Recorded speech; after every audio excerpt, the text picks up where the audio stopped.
want Detroit sports talk done right? Yeah! If you want it, you got it. It's Detroit sports talk with attitude. It's the Knee Jerks with Eno and Big Al. Ladies and gentlemen, I'd like at this time to introduce to you one of the finest running backs in the United States of America, and our number one pick, Barry Sanders. Here's Isaiah. Let's see what we got.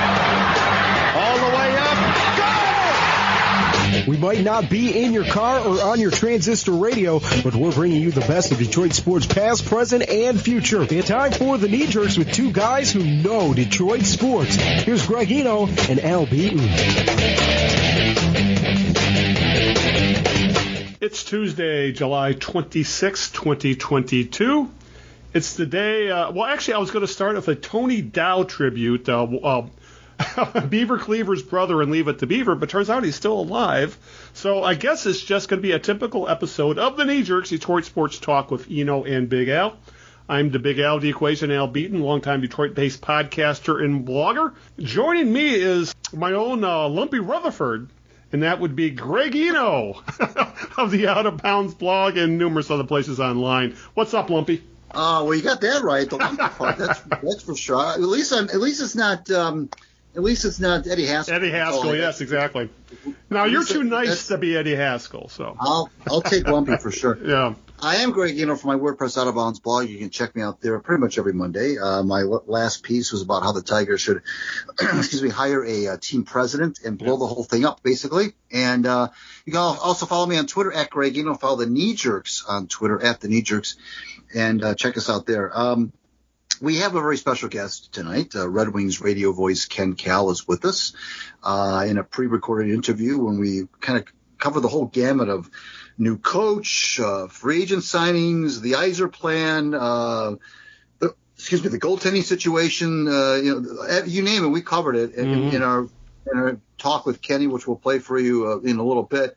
So that was fun to do, and so we'll play that. But before we do anything, we're going to play a little game that we like to call Whose Birthday Is It, Maestro? We baked you a birthday cake. If you get it to me, and you moan and groan and woe, don't forget we told you so. Happy birthday! Happy birthday! Everybody knows how we play this game by now. I'll give Al a clue or two or three of an individual whose birthday it is today in the world of sports. And if Al can correctly guess that person within the first two clues, he will receive the mint edition of the Jerry Lewis album, Jerry Lewis Just Sings. So, yeah, he'll never walk alone, that's for damn sure. So.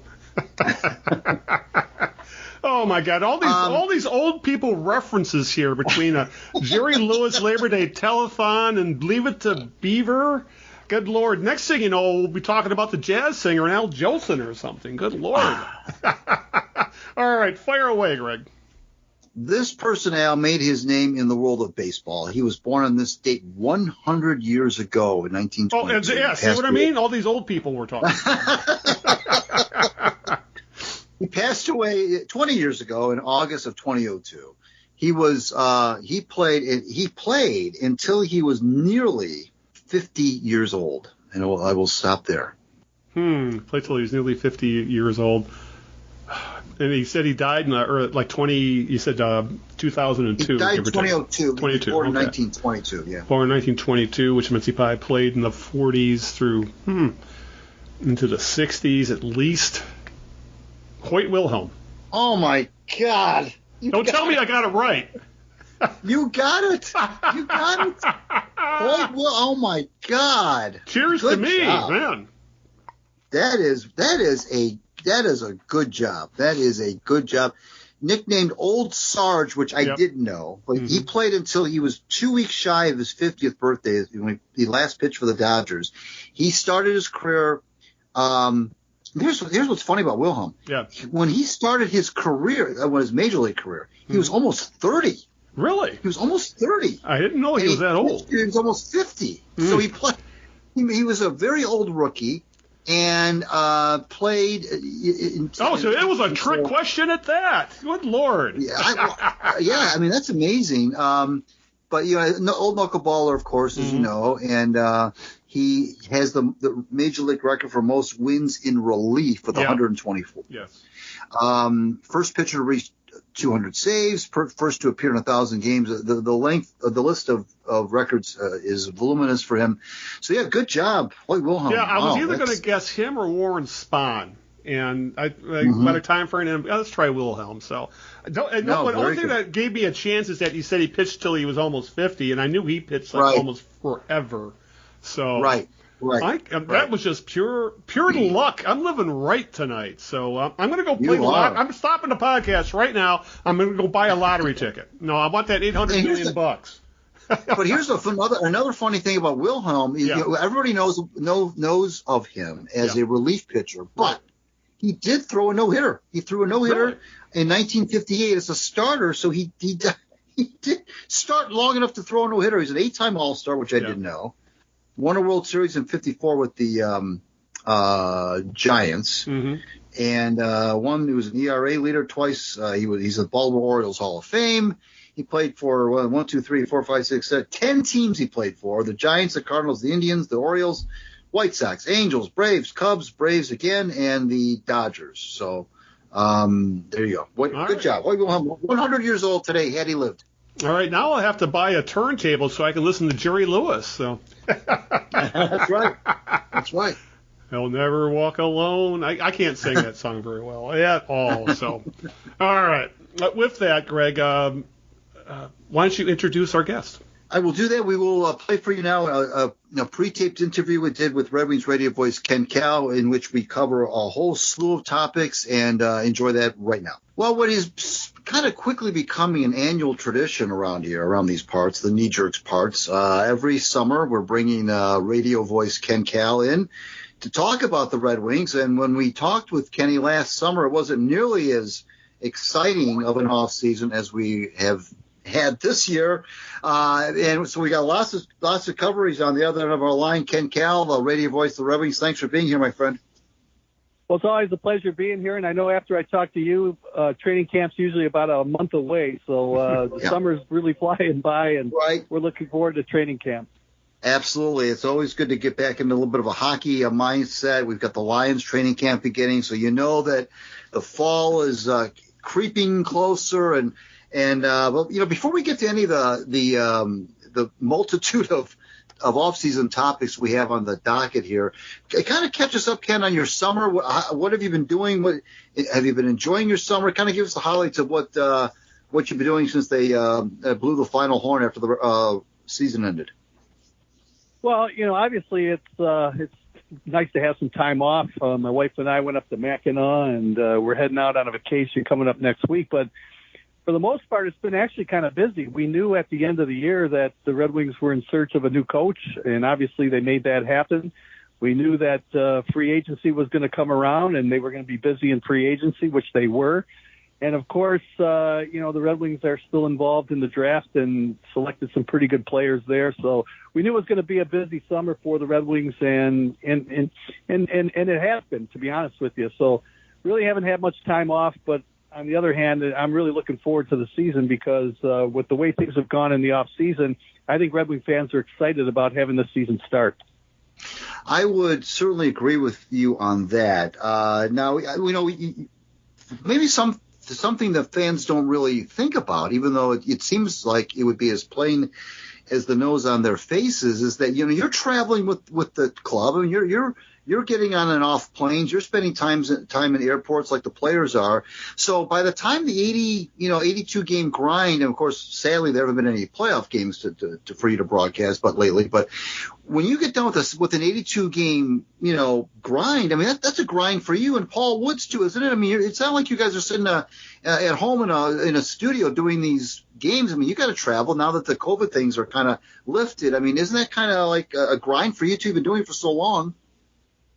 Well, you're right about that, Greg. And the last week of the season was tough because they actually changed some games around. We were supposed to play Toronto at home between games against New Jersey, and they made that a road game, so we had to test. We had to go to Canada after a Sunday game in New Jersey and then end the season in New Jersey after playing in Toronto. So instead of it being maybe a 1 day or 2 day trip, it turned out to be a week-long trip, which at the end of the season and you're not making the playoffs, it does get kind of a grind. But, with that said, the Red Wings actually finished the season pretty well, even without Dylan Larkin in the lineup. And, they kind of sent a positive note that, despite the fact that they weren't going to make the playoffs, they still battled hard to the end. And that's something that you have to admire in a team. Well, they did do that, but of course it wasn't enough to save Jeff Blashill's job. I got to ask you, were you surprised at all that he was not brought back, or was that something you were pretty much thinking as that second half just kind of went down the drain? At the end of the year, after that last game in New Jersey, Greg, I really didn't know, and I could see where they could make a change, and I could see where they could keep him too, but. I think the telltale sign was there were a couple of games towards the end of the season where the Red Wings were just bombed. And, they went to Pittsburgh. They lost, I think, 11-1 or 11-2, something like that. Mm-hmm. They lost to Toronto pretty bad, and things kind of got out of hand in some of those games. And I think that's what was the final nail in the coffin, I guess, for Jeff Blashill. With that said, I thought, with the players that he had and the talent that he had on his team, he actually did a pretty good job. And, let's face it, this team didn't have all the superstars that you need to make the playoffs and to do well in the Stanley Cup playoffs. But with what he did with the situation that the Red Wings were in, I thought he did a remarkable job. And I'm glad that he hooked up with Tampa Bay. He's one of the nicest guys you'll ever want to meet. Mm-hmm. And he treats it with a lot of respect. And I wish him well. I really do. You were able to sit down with the new coach, Derek Lalonde, who was named July 1st was the presser, and you were able to sit down and spend some quality time with him just on a one-on-one basis for an interview. What were you first of all, had you met him? Did you know much about him before you sat down and talked with him?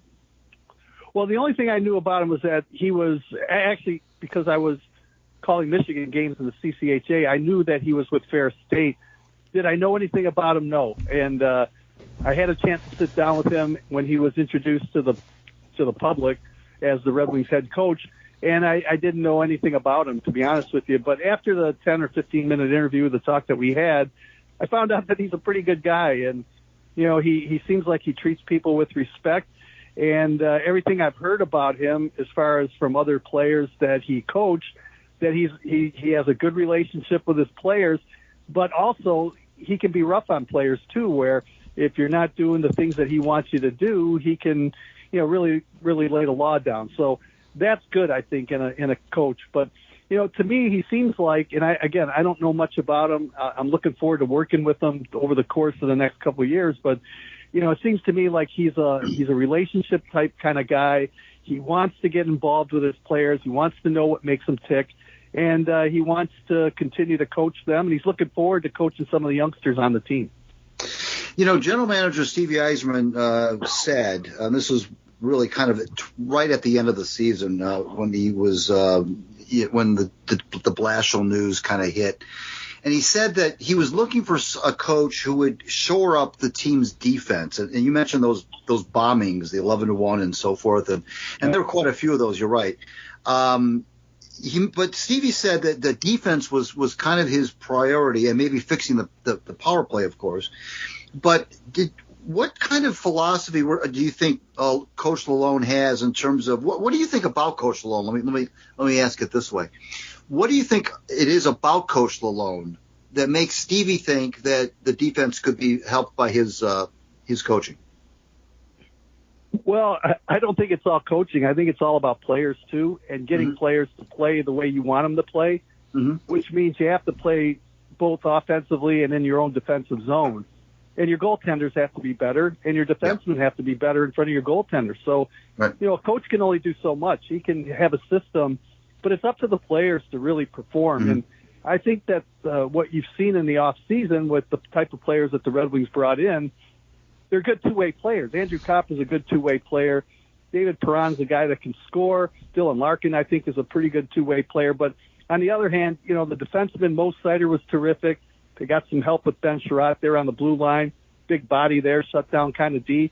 They picked up Billy Husso, who's a goaltender. So overall, the players that they have now on paper should be better than a year ago. So, a coaching staff can put together a defensive plan or a plan of how they want to play, but in the end, it's up to the players to really perform well on the defensive side of the puck. And just looking at some of the players that they have right now, I think that there's an improvement right there. We're talking with Red Wings radio voice Ken Kal here on the Knee Jerks. I'm Greg Eno from my WordPress Out of Bounds blog. And Big Al Beaton here is with us as well. We'll bring Big Al in a second. I want to ask you, Ken, about the Yzerman plan, or some folks on social media call it the Yzer plan.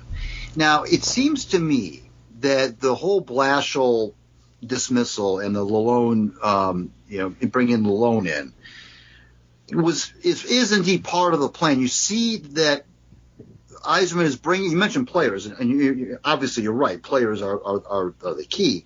And lo and behold, the Red Wings were very active, as you mentioned. You threw a bunch of names out there a second ago. The Red Wings were very active in free agency. And does this seem to be now the next step of the plan, which was the bringing in the new coach, bringing in for the new coach, by the way, these new players? Somebody on social media said, what this signals to me is that Stevie does not want the new coach to have the same kind of roster that Jeff Blashill had. The whole thing, the coach, the trades, the free agents, and so forth, is this indeed are we really seeing the next step of the plan? Is that what this is? Well, me, I'm on Twitter, and I've seen some of the questions that you presented out there, and some of your Twitter followers have presented questions, and one of the people that asked the question said, "What is the Yzer plan or Yzerman plan?" And to me, it's drafting solid players. That's step number one. It's acquiring free agent players that can come in and fill voids and make your team a little bit better, and overall playing a terrific brand of hockey to where each and every day you're improving and you're not breaking the bank by throwing money at all kinds of free agents. It's one of those situations where you want to bring in players at a good price that are going to help your team. We're talking with Ken Kal. Let's bring Big Al in. What you got for Ken? Actually, I think everybody was surprised. I think most people were thinking we had these maybe. You're on mute. Al, yes, I am. Yes, I was on mute there. I was so enthralled by listening to Ken here, but I think most people were surprised that Yzerman was so aggressive this offseason in acquiring talent.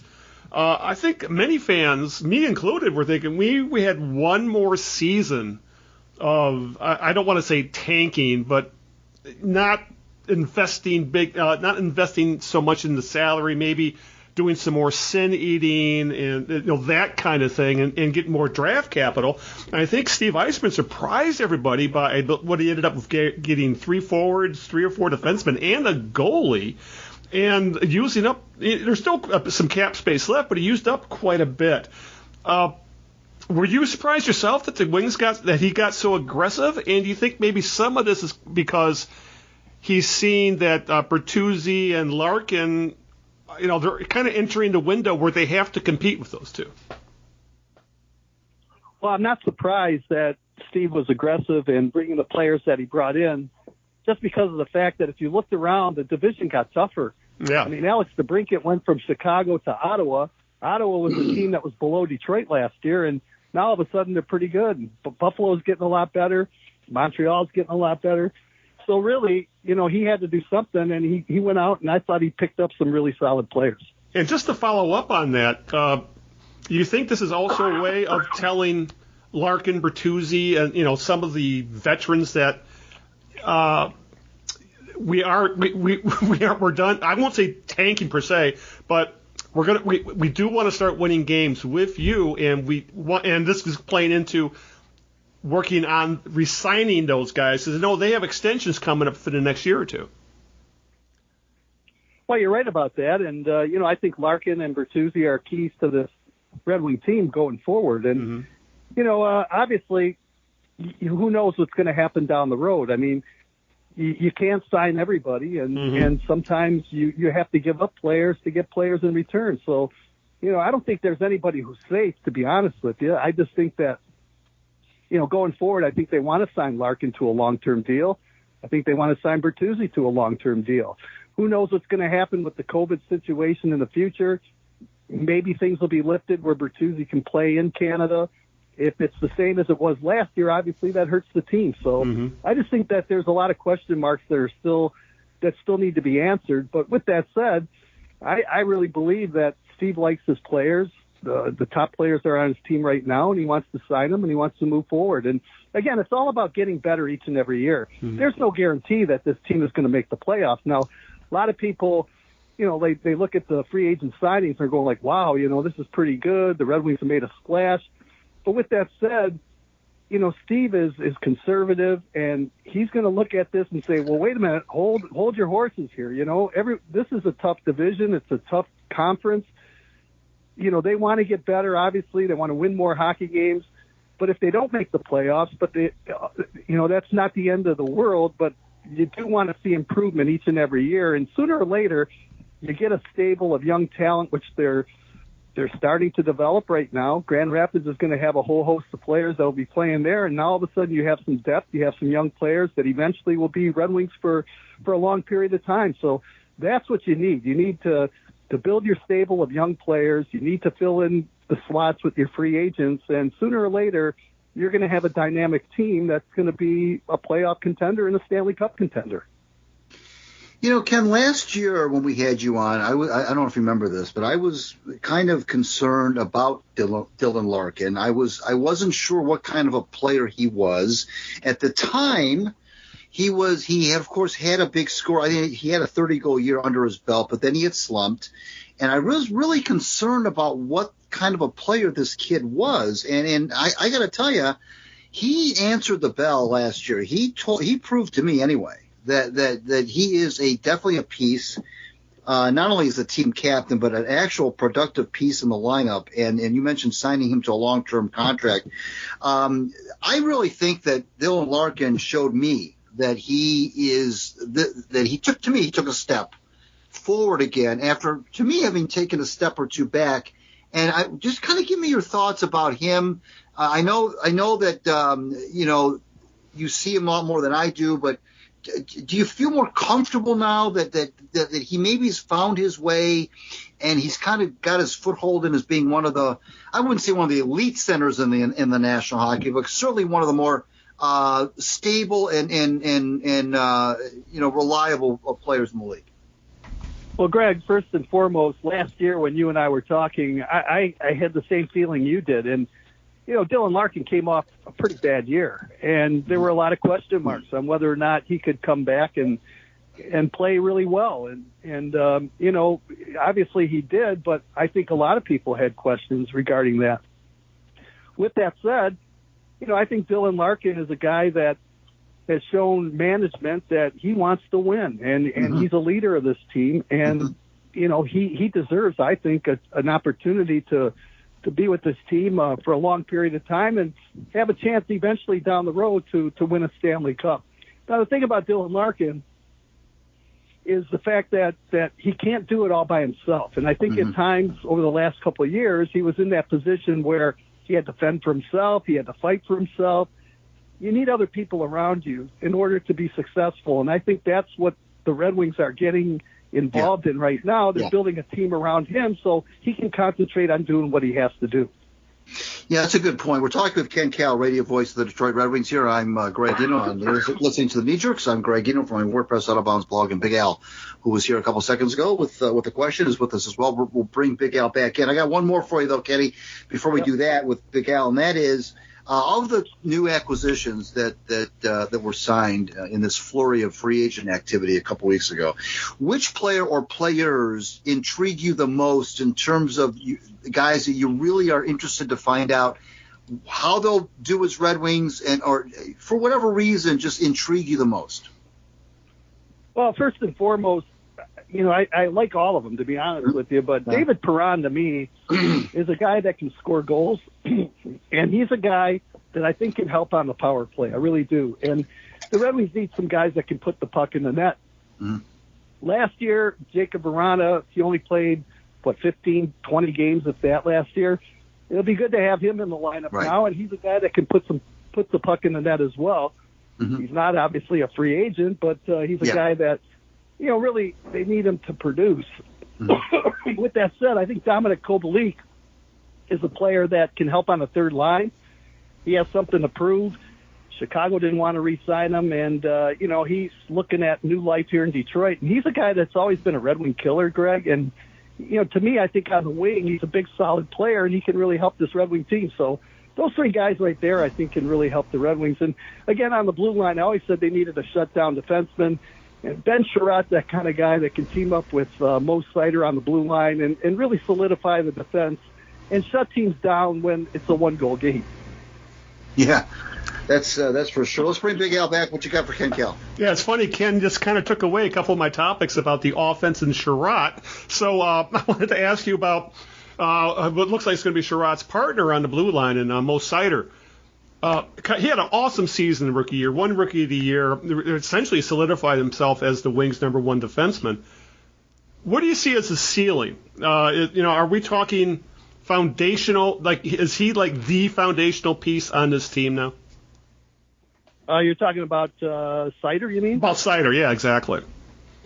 Yeah, well, obviously, yeah. I mean, the guy's 20 years old, or he will be 20 years old, and obviously his first year in the National Hockey League was terrific, and he's only going to get better.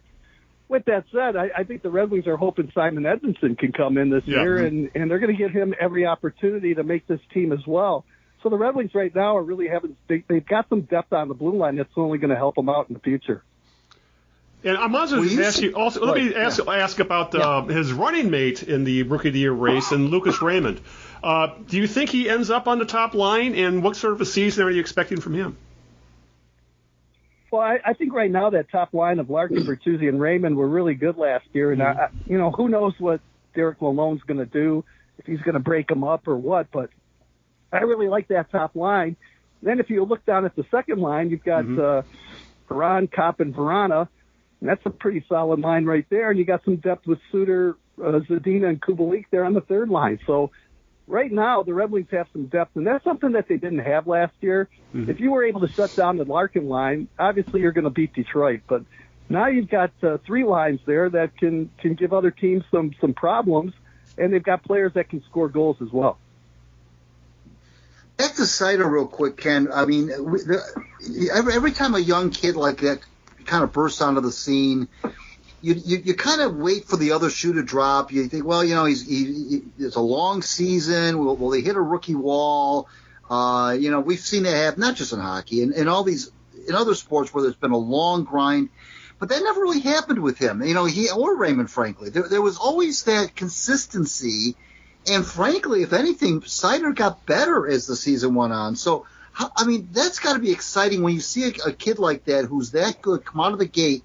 We were talking Calder Trophy as early as December with this guy. And I was kind of saying, well, let's just wait and see. Let's see what he does in the back half of the year. But I think that if the Red Wings had made the playoffs, for example, and had gone on a long playoff run where you're playing another, 20 games or so, he would have been just fine. I got the impression that he was like the Energizer Bunny. He would have just kept playing, on and on and on. How exciting is that to see a young guy, not only that good, but to maintain that quality of play throughout that 82-game grind? You know what? I've been calling games for a long time, and I can't ever remember a guy who was a teenager come in and be as dominant as he was for an entire year. And you're right, Greg. He seemed to get stronger as the year went by. He was terrific. I think Raymond kind of slacked off a little bit towards the end, especially after Dylan Larkin went down.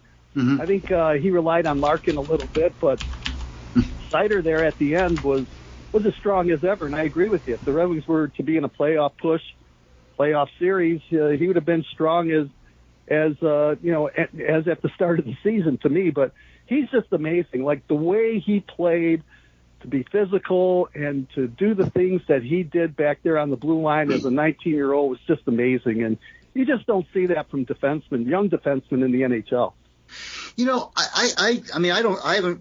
I don't call games like you do, but I have been watching the NHL for about 50 years. And one of the things that I look at when I look at young players like that, especially defensemen who are playing often with the puck in their own zone, is is not just the skills that jump out at you that a casual fan will notice. The skating ability, the physicality, the ability to score goals on occasion and so forth. But to me, what I look at, and I don't know if you have the time to look at it because you're into the game and you're calling it, but maybe when you watch the tapes, is the poise. To me, poise is a big thing. You got a kid back there who's playing defense, and to me, when I look at him, if in other words, if I were to show tape of him to someone and said, look at this kid Sider, and I would not and not tell the person how young he was, that he was a rookie in the NHL. I just said, look at this guy, pretending like this person had no idea who this guy was. I would wager that person would tell me that this guy must have been in the league for 5-6 years. It's that poise, those little moves with the puck where he doesn't panic, he doesn't make that bad pass, he doesn't, he just has something about this guy. He's got some poise about him in his own zone where he's unflappable almost. It's uncanny that somebody of that age, like you said, can just step into the National Hockey League of all places and look like he's been playing in the league for 5 years. It's amazing to me. Well, it really is, especially a defenseman, because usually it takes defensemen 4, 5, 6 years to be really solid back there on the blue line. And even Nick Lidstrom, when he first came into the league, I don't know if he was as solid as Mo Seider, to be honest with you. Right. Eventually, he became one of the best ever. Right. But Mo Seider, I agree with you with the poise, and kind of reminded me of Steve Yzerman when he came in as an 18-year-old. Like that was one of the first things I noticed about him when he was playing is never panicked. He always seemed to make the right play. For an 18-year-old, he played like a 25-year-old. So, those guys are special players, and to me, Mo Seider's a special player too. And Steve, I mean, there were some eyebrows raised when Steve. I think he was 7th overall. Seventh overall, and there were some eyebrows raised. Like, I don't know if he's really that high. And maybe Steve could have got him later on in the draft. But as usual, he saw something that maybe we didn't. We got to wrap things up pretty soon. So let's go back to Big Al. What you got for Ken Kal? I'll just throw it out there. Is this a playoff team? Well, you know what? Yes and no. I mean, it's hard to say right now. I guess you have to go out and you got to play the first 20, 30, 40 games and just take a look at how they're going to play. To me, on paper, they're a better team, way better team than they were a year ago. Yeah. Now, with that said, how are they going to play against the best teams in the conference? You just have to wait and see. How's the goalkeeping going to be? Is this team going to be better on the penalty kill, or are they going to be better on the power play? Will they score more? Will they defend better? Will the goaltenders be better than they were a year ago? These are all questions that, you really can't answer until you start playing the game. I can see them making the playoffs if some of the top tier teams kind of fall down a little bit. I think Tampa is they'll still be a great team, but they're going to be declining pretty soon in the next couple of years, I think. And Boston, I think, is going to start declining. I think Washington's going to start declining. And, that sets up for teams like Detroit, maybe Ottawa, and some of the teams that didn't make the playoffs, a chance for them to move up a little bit. So, we just have to wait and see. I think they'll be more competitive. I think they will score more, and that's something that they haven't been able to do over the last several years. I think their special teams will be a little bit better.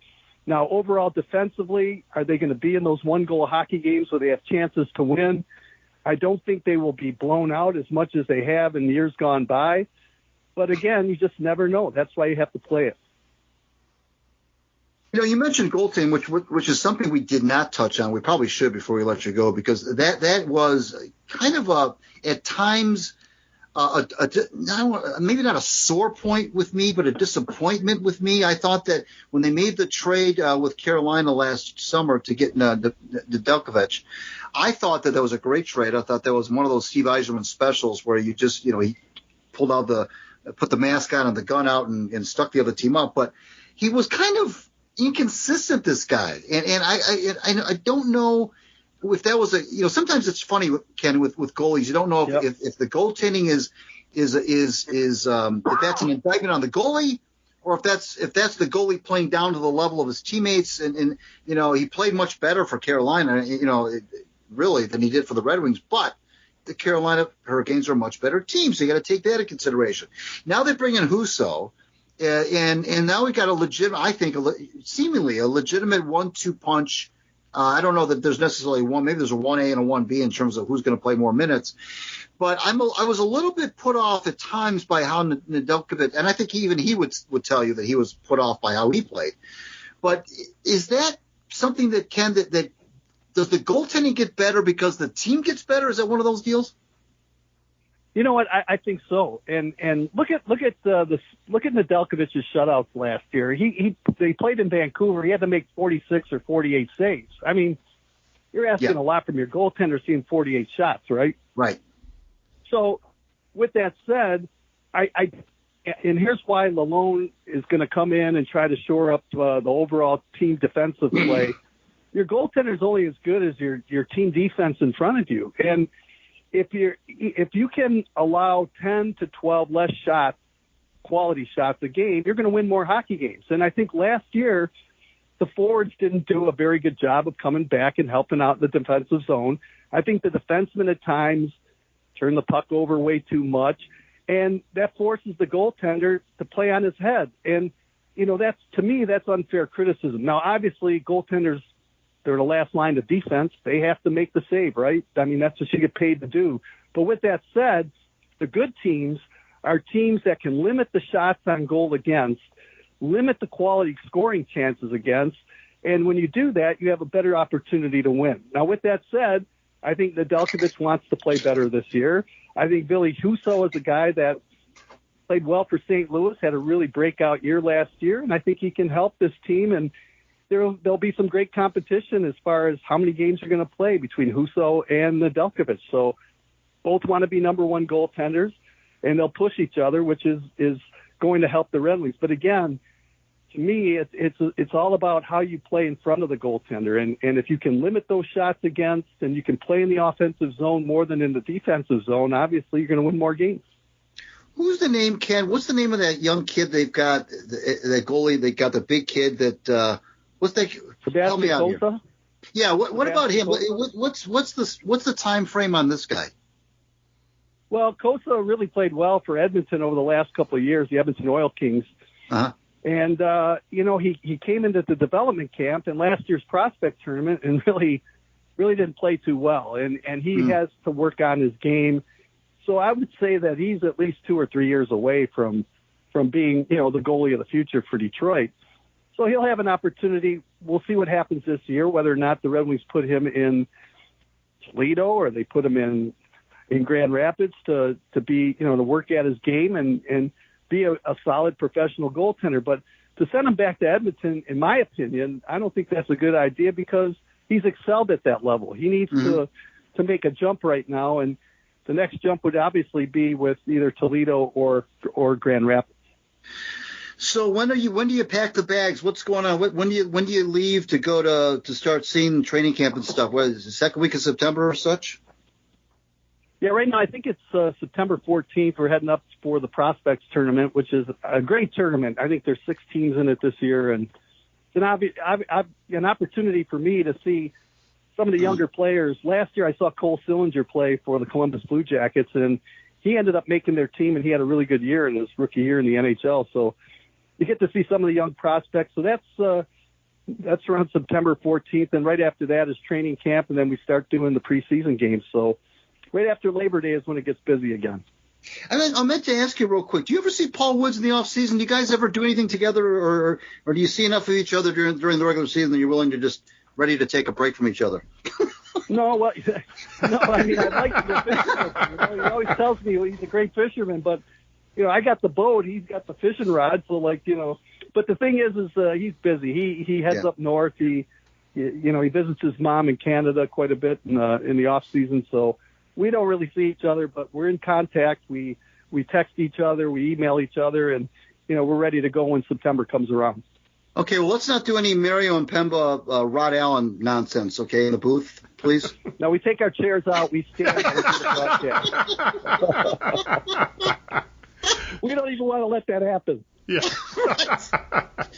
Okay, well, thanks a lot, my friend. Good to talk to you as usual. Maybe we'll try to wedge you into our schedule. Like we should, you can wedge us into your schedule more likely in sometime during the season. I'd love to talk to you during the season. Maybe we can do like a all-star break thing or something. It'd be nice to talk to you when the weather's 15 degrees instead of 80.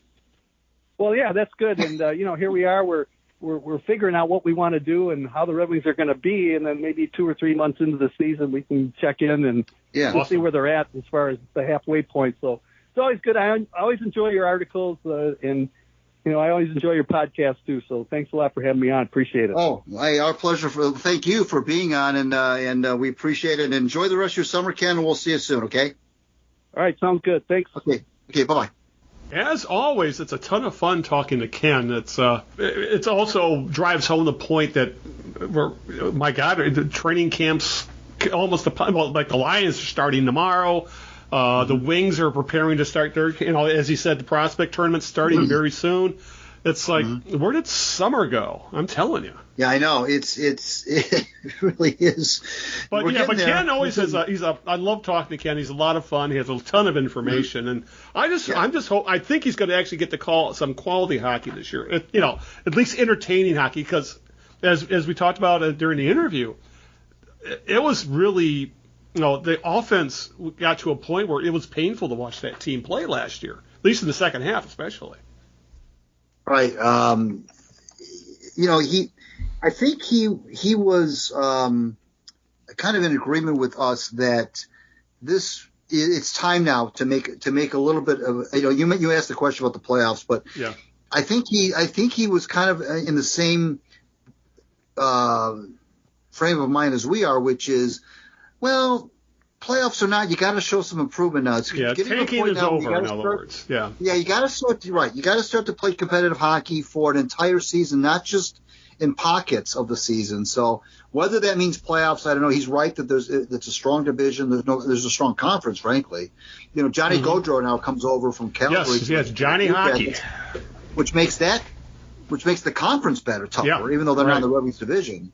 But you're competing with other teams in the other division of the conference for wild card spots. So it's not, gone are the days where, in the 80s and 90s where teams would make the playoffs with 60 points. Those days are long gone. Mm-hmm. You can be 10, 15 games above 500 and not make the playoffs, which frankly is probably the way it should be. Yeah, at the very least, even if they don't not make a playoffs, I've seen some competitive hockey, because some of those games at the end of last year were just brutal. When you're losing by damn near double-digit goals, they had those 9-1, 10-2 type games. That's completely unacceptable, and they added legitimate talent to the Wings this year, Steve Yzerman. So it's at the very least, he added guys. I guess what's the word? He added legitimate NHL players that can hopefully show the young guys what it's like to be an NHL player, so to speak. So. But we'll see what happens. But because the parallels to the Tigers, who we're going to talk about next, who were going into the season saying, the rebuild is done. We need to start showing progress. We need to start winning games. And it hasn't happened. They've actually backslid. I believe they're 19 games under 500 right now. They're playing against the Padres as we speak. And I had a list of topics to talk about the Tigers, and then I kind of got, I won't say blown up, but it kind of got switched around because late this afternoon, Ken Rosenthal of The Athletic had wrote an article with MLB sources saying the Tigers are open for business and are making everyone available, including Tarik Skubal. And that is, we got a week to go to less than a week at this point. Though I think the trade deadline is 4 or 5 o'clock a week from today. So all of a sudden it's gone from, the Tigers might trade some relievers, I don't know what they're going to do, for example, to all of a sudden saying their top prospects are available, specifically Skubal, who is, say what you will about Skubal. I think he's proven that he is a legit big league pitcher, and he does seem to have a very high ceiling. Even if it's not an ace, which is he still could turn into that, He at the very least looks like he'll be a number 2 or number 3 starter. Absolute ceiling, he becomes an ace, but we'll see what happens there. But the reaction to this, Greg, because, well, this is what Rosenthal had to say. Rosenthal said, the Tigers, quote, gave us a blanket that just about everyone is available, one official said. Another speculated the Tigers are trying to be opportunistic and extract a big return for Skubal from teams that might strike out on the Reds' Luis Castillo, and the Athletics' Frankie Montas, the best starting pitchers known to be available. So essentially, he's hoping to strike while the iron is hot because a lot of teams are playoff eligible. So the reaction online, though, Greg, was that it was like when this article broke and people saying, yeah, Skubal could be dealt, and you would have thought Al Avila kicked everybody's dog by the reaction to it. And that how could you trade Skubal? These are pretty much their best player, at least healthy player right now. I mean, Riley Greene may have the highest ceiling of all of them, but he's playing like a rookie right now. He's not. His numbers are not that good. Skubal looks to be he went through a midseason slump, but his last 3 starts have been pretty darn good. So I know, Greg, you feel a little bit differently than I think the majority of the fan base when it comes to the possibility of trading Skubal. And we're saying this is just a possibility. It's not like a Juan Soto thing where they are likely going to trade him. This is one of those, we're taking offers, we're willing to listen. So where do you fall on the Skubal spectrum, so to speak? Well, where I fall is nobody is untouchable on a team that's in a position that the Tigers are in. Now, let's back up and look at this. Now, well, first of all, last year I was saying the same thing, that they should trade. Not that they should trade Skubal, but necessarily willfully seek a trade for Skubal. But that Skubal was not an untouchable, that they should consider it. I was thinking that it would be an off-season trade maybe that they would consider to make if they were serious in trying to get some offense, flip him for some bat. Now, as you know, he is not, with the exception of his last start against Oakland, has not been very good in the last 5, 6, 7 starts. So his trade value, which in a way probably makes him more tradable, but also in a way makes him maybe less attractive as a trade piece because teams they know what a guy's been doing in recent starts. Now they also know that he can be a very capable, maybe not a number 1 guy, but maybe a 2 or 3 guy. He's lefty, which helps, but he does have the capability, as we saw the first 6, 7 starts, 8 starts of this season. He's capable of stringing some good innings together. But the thing about this, Al, is that, and this is what I wrote yesterday about the Tigers, is that this is not. It doesn't matter first of all, it doesn't matter whether they trade him or not. Let's get that out of the way. It doesn't matter because this whole situation is to the point now where this is not, well, we'll just make a couple of trades, we'll sign a couple of free agents, maybe we'll hit on a draft pick here and there and everything will be good. No. I'm convinced now that this has become a major reclamation project that is not going to be improved for at least the next 3 to 5 years, at least 3 to 5 years. They need to get a total new everything. They need to blow the place up, bring in a new team president, who will then hire a new general manager, who will then blast away the old remnants of the development. I mean, not everybody. I'm sure some people can be kept, but for the most part, an overhaul of the entire organization. Now, you've seen what they're doing in Allen Park with the Lions. You see what they're doing at LCA with the Pistons, and we see what we talked at length with Kenny about what Yzerman's doing with the Red Wings. A similar kind of mindset has to happen with the Tigers. This is no longer a matter of, well, they're a couple of players away, we'll make a couple of trades. If we get, it's beyond that. I'm convinced now that I look at the organization as a whole, and I'm looking at not just the 40-man roster, but the pipeline of talent coming through the minor league system and everything. And I don't think fans really understand, the fans who want to change, and I understand why they want to change, move on from Avila as GM, I get it. But I don't know that they realize, and maybe some do, but I don't know if they realize the breadth of this. I mean, getting rid of Avila certainly has to happen. I mean, you can't, and the reason it has to happen is because you can't make any of the changes that I am setting forth without getting rid of him. This is not something that you can bring Avila along as a passenger. He's got to go. He's got to be removed.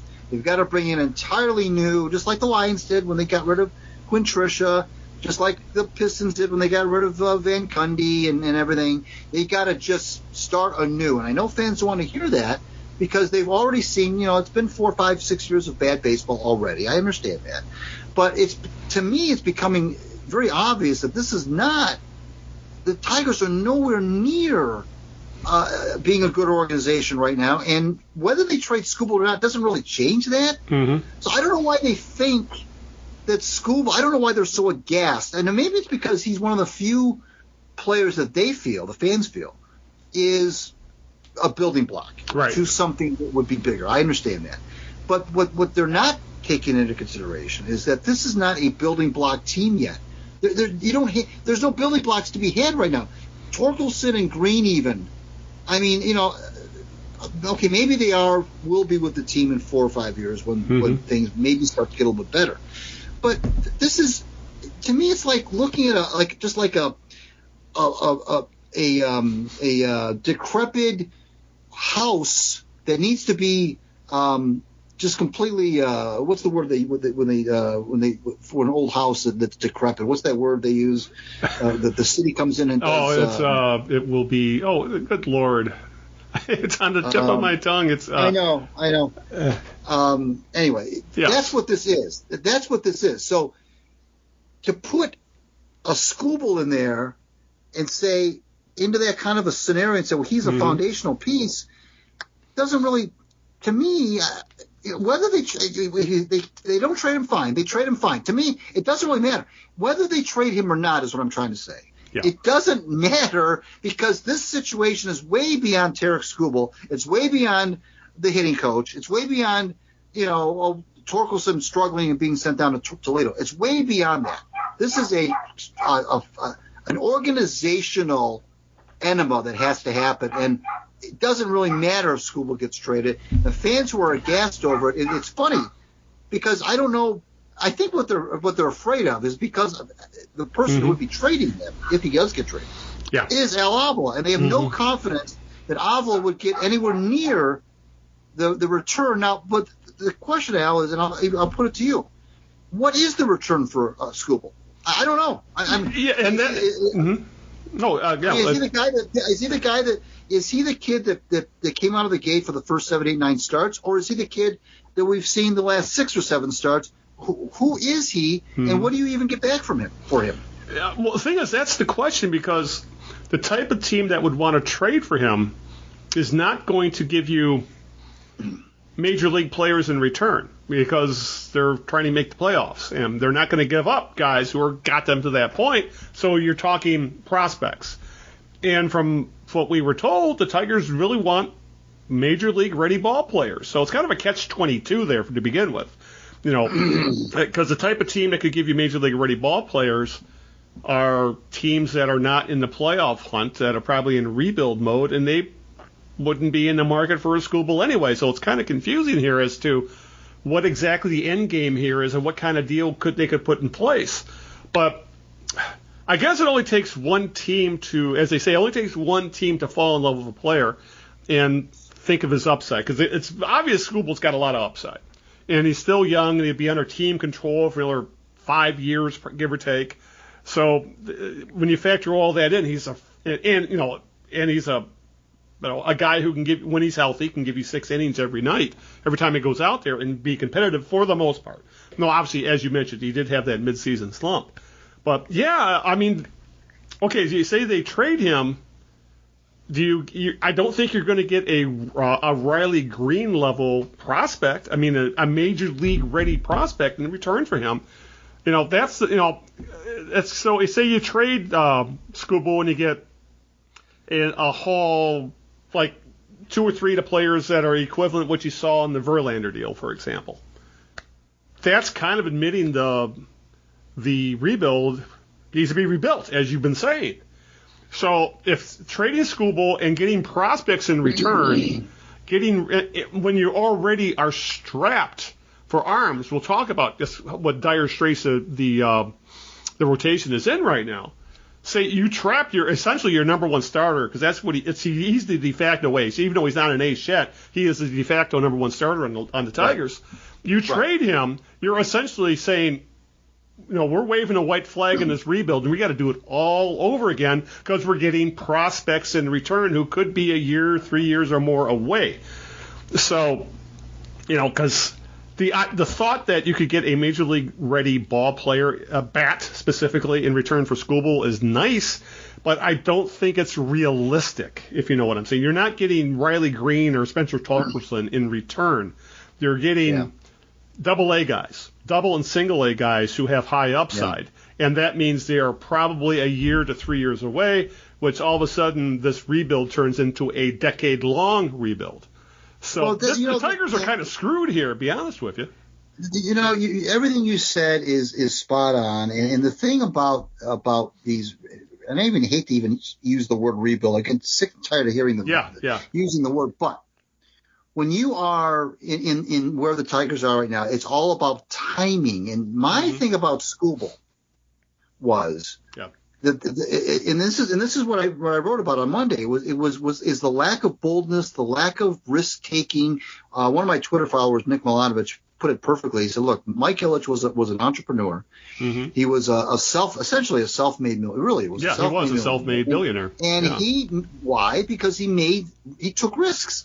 You can't be an entrepreneur of any value and not take risks. Mm-hmm. Chris Ilitch, on the other hand, is more, and this is what Nick said, is more of a business manager type. He's more the guy that kind of, manages the money, and those type of people are not risk takers for obvious reasons. Okay, fine. So unfortunately, the Tigers need risk taking. They need to be bold. They need to. That's why I've been saying that they need to blow this thing up. And I don't care what it looks like in terms of admitting that the rebuild was. Everybody knows the rebuild failed. Yeah. I mean, blowing it up, it doesn't change. Isn't going to be a big surprise. You're not revealing anything that we don't already know. But my thing about Skubal was I was saying, trade him in the off season this past winter, when I think you could have gotten some major league ready talent, i.e. bats, for him. Now, like you said, because of the timing situation, the Tigers aren't in that. It's a whole different. When you're talking about trading a guy in the off season, it's a whole different deal than trading him now. I mean, when you're on the cusp of the trade deadline. The trade deadline, it's a whole different environment, a whole different landscape. They're just not the same thing. You're talking about two different environments under which you would trade a player. In my scenario, if you were to trade Skubal, be bold, and trade him in the off season last year, that to me, that's where you could have indeed gotten a major league ready bat. And you could have got maybe a couple of young players. Maybe if you package Skubal, make Skubal the center part of a package. But now you're right. Now you're back to that whole prospect thing, because teams that want him right now for the stretch run and beyond. And he is attractive, because like you said, still being under team control and so forth. But those types of teams, he's a nice to have piece. He's not necessarily somebody we have to have if we feel like we're going to make the next step in the playoffs. Right. He's a nice piece to have indeed. But whether these teams would be willing to give the Tigers, like you mentioned, A-grade prospects or maybe a major league ready player is totally up in the air because of the timing of the situation. Now you put yourself in a position of weakness. If you were to trade him in the offseason, when nobody was playing any games, it's the middle of the winter, nobody knows how anybody's going to be doing. That's a different deal. Yeah. You can get people maybe in December that you can't get in July. Now you're back. So you may as well, in a way, not trade him. And I'm not saying that I'm not backing off from my original thing to trade him. I'm just saying at this juncture, since you you missed the window. To me, you missed the window where you're really going to get something of value for him. Now you're kind of trading not kind of. You are where you would be trading him from a point of weakness. I don't know how much leverage you'd have trading him now. That's my concern about trading him now. The bottom line, Al, is that it doesn't matter. It doesn't matter if they trade him or they don't trade him. I'm not convinced that he would even be part of a Tiger. The next Tigers playoff team, we're talking 2030 anyway. So I'm not sure if he would even be really. So I'm not even sure if we're even talking about guys like Skubal. We're talking about a whole different crop of players. The only players that could possibly be on the next Tigers playoff team that are in the organization right now, or at least on the 40-man right now, are Torkelson and Greene. Other than that, I don't see anybody on this 40-man roster, or even that's coming through the pike, that would necessarily be part of the next Tigers playoff team circa 2028. I don't see it. Didn't we kind of have the same conversation about Michael Fulmer and Matthew Boyd, like 3-4 years ago? Probably 4 years ago, yeah. 4 or 5 years ago with Fulmer, and probably 3 years ago with Matt Boyd. And especially like after Matt Boyd had that first half of his career. You're talking about a left-handed starter who was throwing lights-out ball at the time, and Avila refused to pull the trigger. And 3 years later, Boyd was essentially non-tendered. And then Fulmer ended up getting hurt, and is now a reliever, a very good reliever, but has nowhere near the value he did after he won the Rookie of the Year. So, and I guess the other fear I have is that right now, the Tigers are being run by a GM who is likely on the hot seat, and that often leads to short-term quick fixes that usually don't work out because they're trying to save their jobs. I mean, how many times we just saw that with Bob Quinn and the Lions about the moves they made in in the off season before he ultimately got fired. So. We don't know what Ilitch thinks of the current state of his GM's performance. He just said that word salad at the Yzerman press conference 3-4 weeks ago, which was nothing. He just said, "No, I'm happy how they're going." Blah blah blah. It was really a bunch of nothing. But I am real skeptical, Greg, of allowing a general manager who is really on the hot seat of public opinion, definitely. The media, we just had one of the big-name columnists in town, Bob Ojanowski, essentially say, you can't keep this guy, you got to fire him. And when you've lost one of the columnists in town, the rest are soon to follow. The fan base is already ready to move on from this guy. They've reached their wits' end with this rebuild stuff, even though it looks like we're going to go through another one. And I am so leery about letting him make moves at the trade deadline. It wouldn't be funny if it ended up just like Dave Dombrowski in 2015, where he made the deals at the trade deadline and then got fired? Because it's kind of trending in the same way. Yeah, that's another concern, right? I still think that Chris Ilitch will indeed make a move, but it'll be in the offseason, and I think it'll be one of those gold watch, kick upstairs. Oh, yeah, move him, the Gordie Howe thing, put him in the corner and shove shit on him. I don't know about that. Well, they've already kind of done that with Littlefield and Chad. They're the guys who are running the minor leagues for years. They're still in the organization, but essentially don't have any power anymore. Yeah, you could see him become president or something like that, and then replace him. Yeah, well, I gotta hope not, because that still leaves him in the front office, and it's time to cut ties with this guy. He's been in the front office for 20 years. No, it might. Right.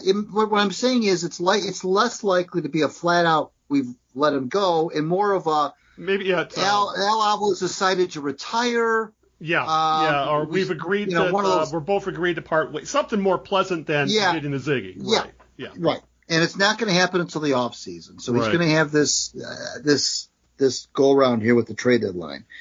But, hey. I'll chip in a buck towards a gold watch. I'm just saying. Yeah. No, really, it doesn't really matter. This whole, whatever happens I know what you're saying about the concern and so forth. But to me, and I know I'm coming off sounding like a fatalist here, but I really think that it's to the point now where nothing that happens matters now until they get somebody new to completely overhaul this organization and completely take it in a different direction. It's like, again, that's what Mike Ilitch did when he saw the wheels coming off the Randy Smith era. He brought in Dave Dombrowski as team president, which was bold. Yeah. Dombrowski, of course, had lots of success. Even at that point, he had a lot of success. And the writing was on the wall, and sure enough, 6 games into the regular season, Smith gets canned, and so does Phil Garner, the manager. Phil Garner, yeah. Yep. And away you go. I mean, yep. It's why? Because it's a Mike Ilitch kind of a move. It's that bold, risk-taking. I'm tired of not getting it right. But don't forget, it took Ilitch about 10 years to get to that point. Right. That's the other thing. And we're in year 3? What we're in, like year 3 or 4 with Chris Ilitch right now? But right. But the one thing about that, though, is that he meaning Mike Ilitch, did not necessarily – he cut his losses when he could. Now, the Randy Smith thing, he probably kept Randy Smith too long. I think we can all agree. He probably kept Randy Smith too long. I will admit that, in the whole John McHale era, the whole thing. But I think that by bringing in Dombrowski and saying, look, Dave, do what you need to do at this point. And if that means firing the general manager, that means firing the field manager, whatever you feel that needs to be done, do it.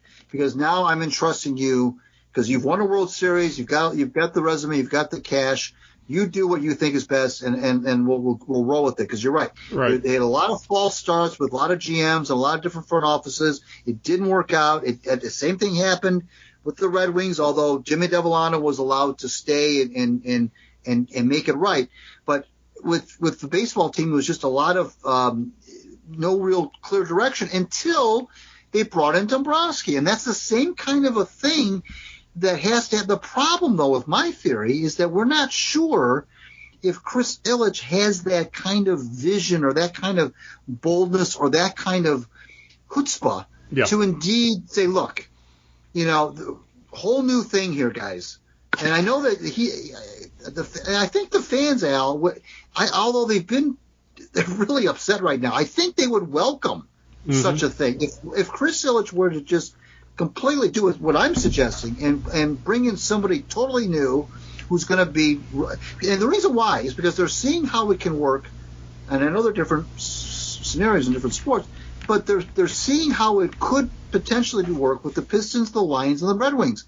And I think that if the fans are kind of okay, I think they would be okay if Chris Ilitch said, okay, you know what? This may mean another X amount of years of in the wilderness, but at least there'd be a plan. And that's why when you and I were talking a few weeks ago about the Pistons, I said, you know what? If they don't make the playoffs next year, I don't think the fans are going to lose their shit because they see that there's a plan formulating. Right. There are young players, on the roster, exciting players. And it's a tough Eastern Conference. And so if they don't make the playoffs, it's like with Ken Kal and the Red Wings we were talking about. We were saying, look, if they don't make the playoffs, it's okay as long as there's improvement because it's a tough conference in the East. A lot of good teams that the Red Wings have to, beat out to make the playoffs. But with the Red Wings and even with the Lions, you see some semblance of a plan. You don't see that with the Tigers. Right. You see an old, dyed-in-the-wool guy who's been with the organization for 20 years, who, in my thing, again, in the piece that I wrote, and I can't remember if I wrote it in the piece a week ago when I wrote, maybe it was a week ago, and I said, Al Avila was probably should never have been given the job, to be honest. He was made the interim GM when they fired Dombrowski, of course. But frankly, that was their opportunity. I'm just kind of surprised. Because that was when Mike Ilitch was alive. And I'm surprised that Mike Ilitch, now again, loyalty has been a thing the Ilitch family has been guilty of. They're loyal to a fault. And I think that that seeped into the whole Avila thing. Instead of going outside the organization and looking for a bona fide replacement for Dombrowski, that was their opportunity at that point. That's when they could have gotten a leg up on the embracing of the analytics. That's when they could have gotten younger in the front office. That's when they could have gotten more creative in the front office. And that was back in 2015. If they had done that at that time, I think things would be a whole lot different. Now they instead, what do they do? They promoted a guy, a good soldier. They promoted him. Then that soldier brought in an ancient manager on Gardenhire eventually, and so now instead of injecting youth and creativity and boldness to the front office as they should have done in 2015, you got a promotion of an assistant who'd been there for a million years, who then hired a stodgy old guy who the game probably had passed by as the field manager. Mm-hmm. And now here we are, 2022, 7 years after Dombrowski got fired, literally almost to the day, and the Tigers are wandering around.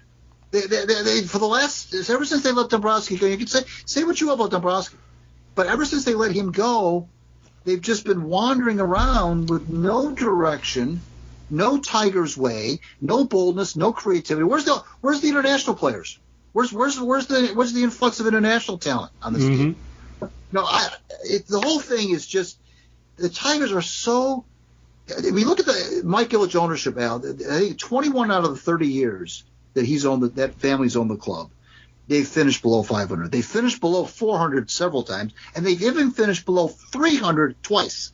Okay, now there were some good years, yes. In the Jim Leyland era, there were some good years. That's true, but largely that was based on trades, good trades that Dombrowski made, free agent signings, and very little to do with homegrown talent, and very little to do with organizational development, and very little to do with anything like that.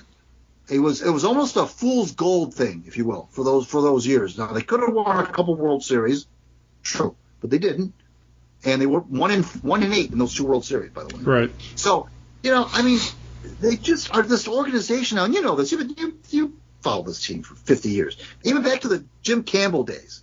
They've always been this. The only time they were really ever bold is when they fired Sparky Anderson, when they fired Les Moss. That was a bold move. I will give Jim Campbell credit for that. But again, that was a different era. Sparky was a different. The whole thing was different. It was a different landscape. Sparky was at the time indeed a hot commodity. I give Jim Campbell all the credit in the world for making that move. I know Bob Page doesn't like it. I don't care.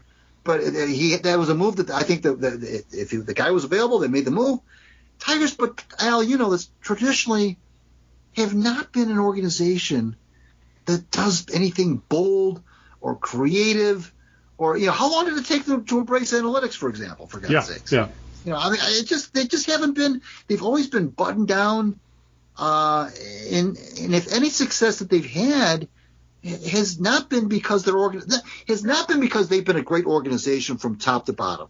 It's because they were able to poach players from other teams and sign free agents, and it's not been because they've been this model franchise. Look at the Cardinals. I was doing some research on the Cardinals. The Cardinals have not had, and they're a mid-market team, have not had a losing record. The Cardinals have not had a losing record since 2007. Before that, their last losing record was 1999. So in the last 23 years, they've had 2 losing seasons. And they've had a lot of 90-win seasons, a couple of 100-win seasons. They've won some World Series. They've been in World Series. They just seem to have – they've changed managers and personnel and everything, but they just keep churning out this good product year after year after year. They don't have the budget of the Yankees or the Red Sox or the Dodgers. They just have this really good organization. Yeah. And that's the other thing to remember is that teams like the Dodgers and the Yankees – are built with a lot of homegrown players and players that they pulled off the scrap heap. And then they finish the team with the huge contract guys. But the foundation of the Yankees and the Dodgers are their homegrown players. And as you said, the Tigers have been unable to consistently come up with specifically homegrown position players. It's gone on for almost 40, like at least 30 years at this point. The last good consistent group of homegrown players was like the late 70s, early 80s. Then after that, you would have the occasional Travis Fryman or the occasional Curtis Granderson, or someone like that. But for the most part, this team, this organization has struggled to develop their own position players for decades, and it's frustrating as hell. And a lot of it, as you said, had to do is that they've always instead of being proactive, they're reactive. Just like as you said, just like with how they're handling analytics, they're way behind the curve with that. And they're just they're years behind some of the other teams in the league. And yes, the other thing, because remember, we're building our own analytics system from the ground up. Did you really need to do that? Couldn't you just hired a bunch of guys from another couple organizations and said, here we are? I don't know. It's just so frustrating how this team has been run for a long, save for that 10-year period where Mike Ilitch decided to spend money, hired Dave Dombrowski, and then we had that almost a decade's worth of fun baseball in this town. It's been, since the late 80s, it's been a bunch of nothing. And we're on the verge of having another extremely long stretch of meaningless baseball, which absolutely sucks. All right, now we kind of touched on Torkelson, that he was finally sent down at the All-Star break. He's back at AAA Toledo and hopes he can, as they said, reset, get his mind right, whatever that means. Even Torkelson himself was quoted in the Free Press saying, I kind of lost it in Detroit. He did more than lose it. He was one of the worst players in baseball. His WAR was minus 1.5, negative 1.5. He was literally a game and a half worse than a AAA ball player at the big league level, essentially, below replacement level. His OPS of 577 was fifth worst in all of qualified batters in Major League Baseball. Of course, you need to note that also way down there is Jonathan Scope, who was worse in baseball, and Robbie Grossman is seventh worst in baseball. That's just how bad the offense is.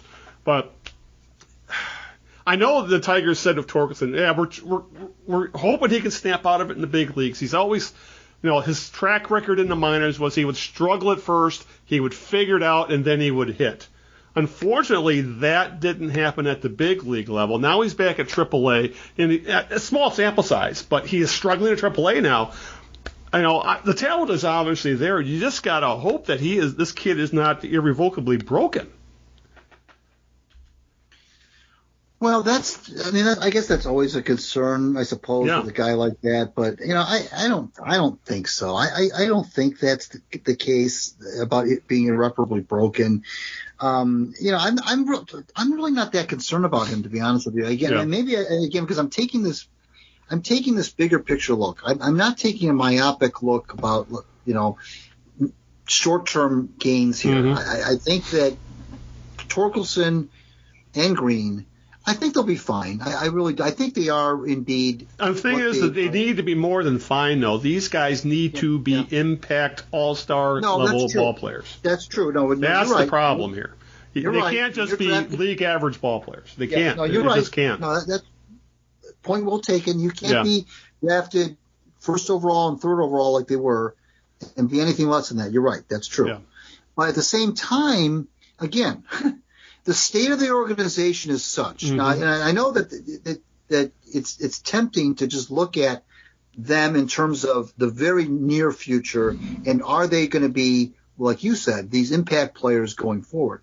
But I look at this in more of a bigger picture kind of a scenario, that the organization itself is, to me, so broken. And I'm realizing almost every day how much more how broken it really is. Yeah. That you're right that you don't want to get these kids' confidence shot. I totally get that. And frankly, the whole Torkelson thing probably should have happened sooner than it did. I understand that. Yeah, definitely. Because he wasn't doing anything, certainly not anything to help the team, which couldn't be helped anyway. The team was beyond help anyway. So you may as well just, cut your losses and send them back to. But they did it. They finally did it. But again, I look at it the big picture. I just look at this whole organization as being broken. That, you want Greene and Torkelson, of course. You want them to be impact players. But impact players for what? For what kind of a team? Mm-hmm. You want them to be impact players for a team that's going to lose 90 games every year?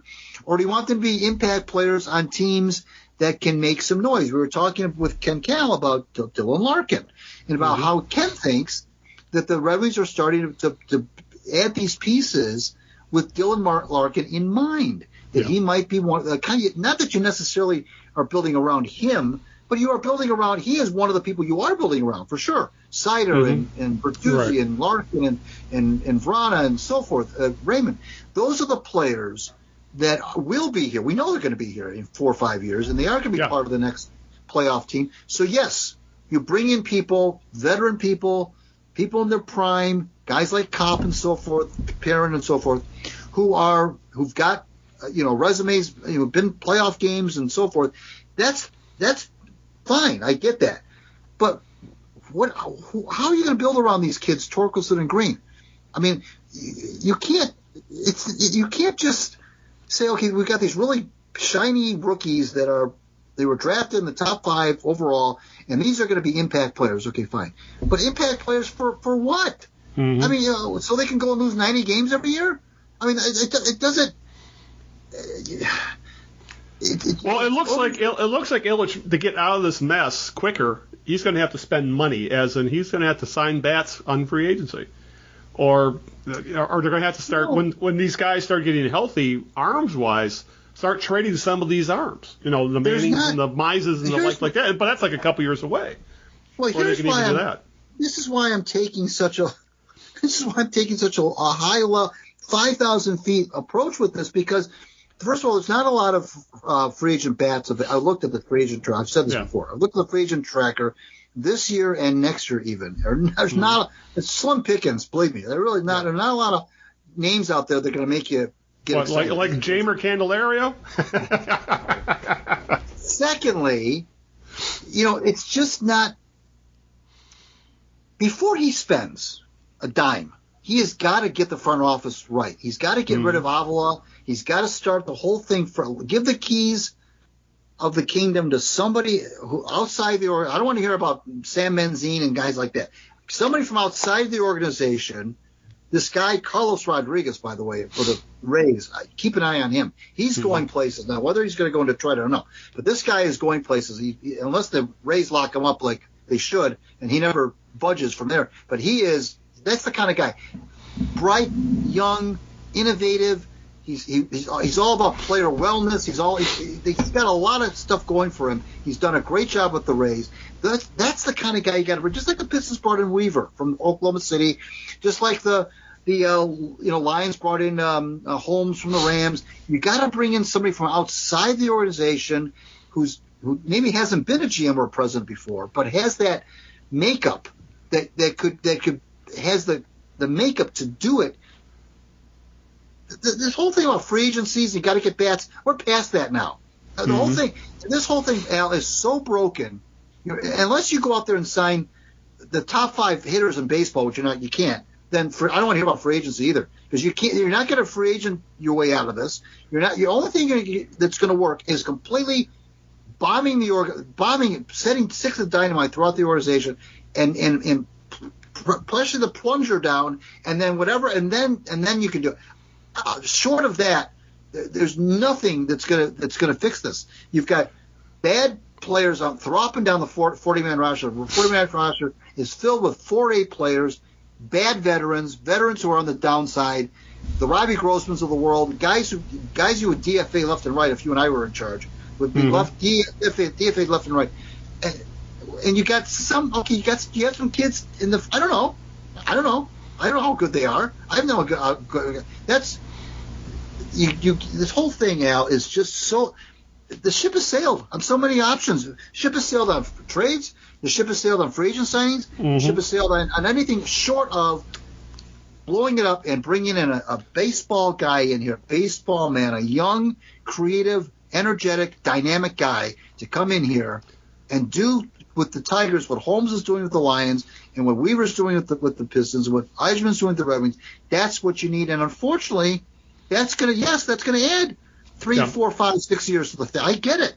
But, I mean, would you? I would rather have 3, 4, 5, or 6 years of that when you can see a plan develop than I would 3, 4, 5, 6 years of we don't know what the hell we're doing. Yeah, it says volumes about this team that we're either 5 or 7 years into a rebuild, depending on how you do the math and when you want to start officially. 7 years of Avila, 5 years since that really started the tank, which is essentially when they traded Verlander. And they have essentially 3 players of value worth trading, in Skubal, Greene, and Torkelson. The rest are either underperforming or hurt. Right. And your veterans you have no value or next to no value. You're not going to get anything for Grossman or Barnhart or Scope and none of these guys you're going to get anything. Or even someone a reclamation project like Badu. No, he was very good last year. He's done nothing this year. Went back down, and he came back and he's doing nothing again. Who knows what's going to happen with him? So there's really it says what it says about this team is that the rebuild failed, even though they tried to sell us on the rebuild was over.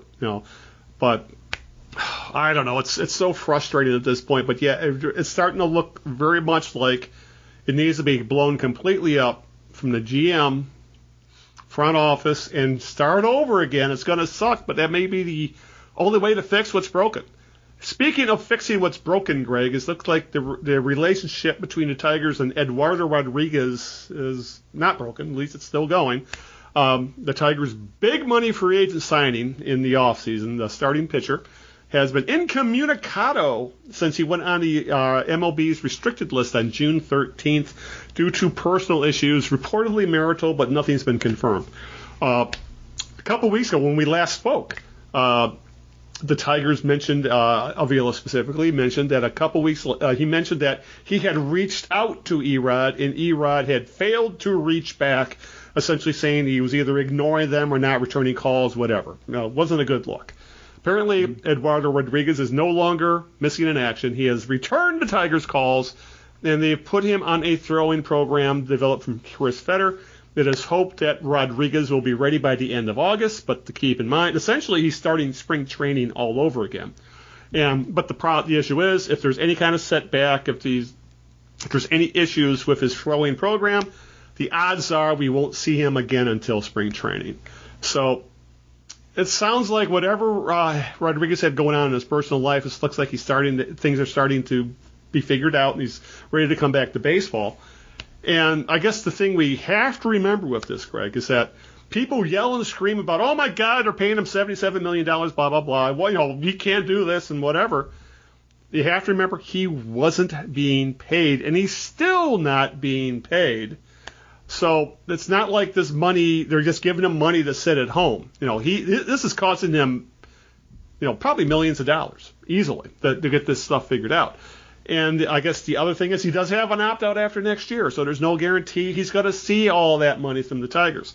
I guess when it comes down to it, this was just this is something you can't predict. Something happened in his personal life. It screwed everything up when it came to his professional life. And all you can do is hope for the best. And the Tigers, for the most part, I think, handled it properly, except I still think them admitting they couldn't get a hold of Rodriguez they shouldn't have said that. They should have said something else. But other than that, I don't see them handling this in the wrong way. He's not on a 40-man roster. He's not being paid.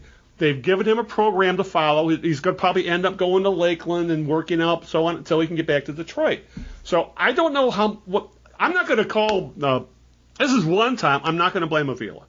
This is just something that happened. Yeah. Sometimes in baseball, sometimes in life, shit happens, and there's nothing you can do about it. All you can do is then deal with the fallout and fix it. And apparently that's what the Tigers have done. Yeah, well, I know that you said, I think it was the last time we were together, you were questioning whether or not Avila had thrown under the bus. By saying, he has not reached out to us, even though we've tried to reach out to him. Right. Well, I guess that's all moved now. Sorted out, supposedly. So. Yes, right. I guess it's okay. I guess it's a good thing that they finally are talking and that there's supposedly some movement now. Certainly, that's better than what we were seeing with the radio silence from Rodriguez's camp. But, again, this is just you're right. You're right that you can't blame Avila. I mean, the fans want to, pile on and everything that goes bad. They want blood at this point. They want heads on a pike. That's what the fans want. Everything that's bad is his fault, and he should have seen it coming. And did he know that he was a head case and blah blah blah? Well, no, I'm not going to blame him either. Avila either on this one. There's so many other things to blame Avila about. I wouldn't use this as an example. I guess it's okay. I mean, I hope he's okay, Rodriguez. I hope, that this is all eventually become just some weird footnote in history that just, remember that time that Rodriguez went MIA and we just, it just gets put into the background and we don't really worry about it too much going forward. But, on the other hand, it's an unusual situation. We've never seen it before where a guy does this, at least not in Detroit that I can think of, where he does it for this long anyway. I just don't. What my concern is, or my question is, Al, is how will he be received, Rodriguez? That's a good question, because even AJ Hinch brought that up. So he said he's going to have to face the team, and talk to them to kind of maybe soothe some of the anger in the locker room, because I'm sure the players feel like they've been abandoned by supposedly their top starting pitcher. And it's not like the other 20 whatever guys in the room don't have their own personal problems, yet they kept showing up for work. So there is it's not over, that's for sure. There's definitely got to be some feelings soothed out in the locker room, but that's part of it. That's why AJ Hinch has a job. That's part of his job, and it's also going to be up to Rodriguez to admit to talk to his teammates, saying this is what happened, this is why I did what I did. I apologize. I'm here now. I'm 100% in, whatever. But that's a good point, saying it could be a bumpy return for Rodriguez. He may get a bit of a cold shoulder from the rest of the locker room. That's a very good point. Well, and nobody knows more about that, about repentance than Hinch himself. I mean, he had to go through that when he got the job. A year ago, almost 2 years ago now, in October of 20, and he had to do the same kind of a thing. He had to win over his players. And he was the only guy who really ended up getting punished for the Astros thing. He was essentially suspended for a year. None of the players got anything. He was the only guy ultimately had to pay. He said, look, I've got to earn my players' trust and respect, and so that starts with me, and I have to talk to each one of them individually. I have to own what I did. I have to, I can't run away from it. I've got to. This is something I've got to do. So Hinch knows what it means to do what now Rodriguez. Now it's not the same thing. I get it. It's not nearly the same thing, but it's one thing for the manager to have some skeletons in his closet before he even gets to town. It's another when you've got a player who essentially abandons his team. Let's face it. Yeah. I mean, I don't know. You've had marital problems. Fortunately, I have not, but you have. And I'm saying that only because you've said I'm not telling tales out of school. No. I've actually said on this podcast, anybody who has marital problems can be declared legally insane, because it really does a number on you mentally. It really does.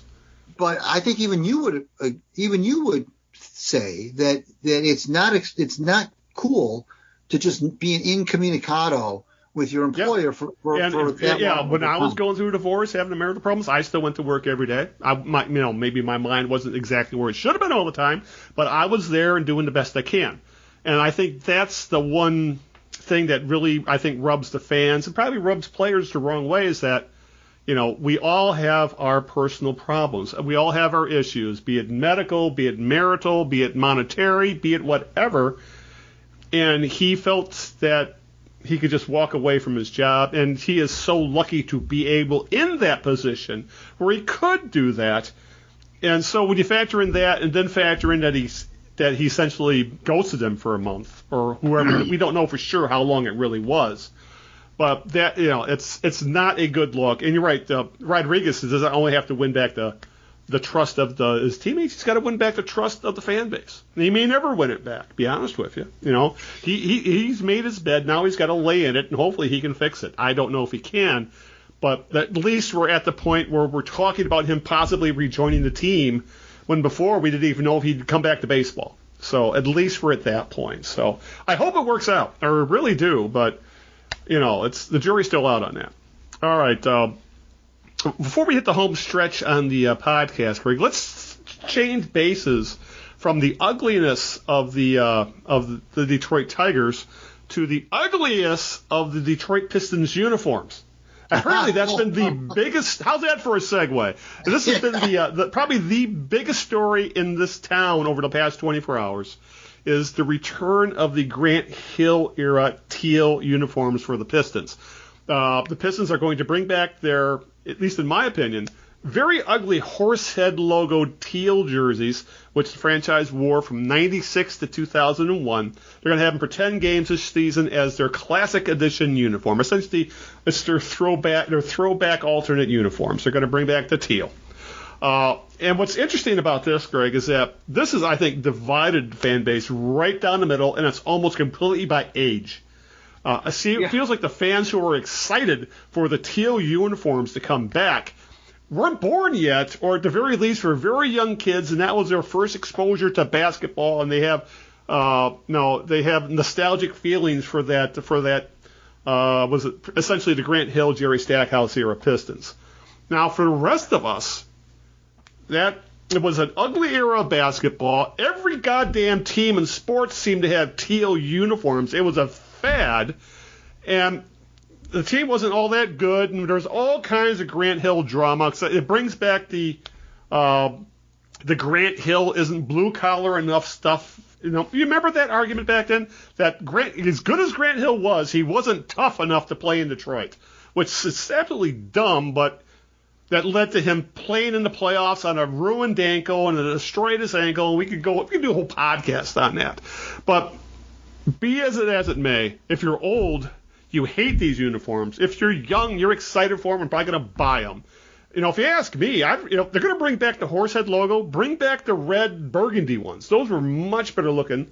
And if you want to go with them better, I still think the best looking Piston uniforms were the ones they wore in the Bad Boys era. Those were solid red, white, and blue uniforms. But this teal stuff, yeah, what are we, the Charlotte Hornets? Because that's the team that started all this bullshit with the damn teal. Remember, there was the Hornets and Miami, the Florida Marlins back then, and a bunch of other teams all wore teal. It was a fad. Know how big of a fad teal was, Greg? My softball team had teal uniforms. That's how big of a fad it was. So, I'm not a fan of alternates anyway, because we're old and the Red Wings don't use alternates. The Tigers don't use alternates. And the Lions alternate, screw the color rush stuff. When the Lions break out their 50s alternates, they look great. And the Pistons, that's always been their issue. Their alternates have almost always sucked. They've always been ugly.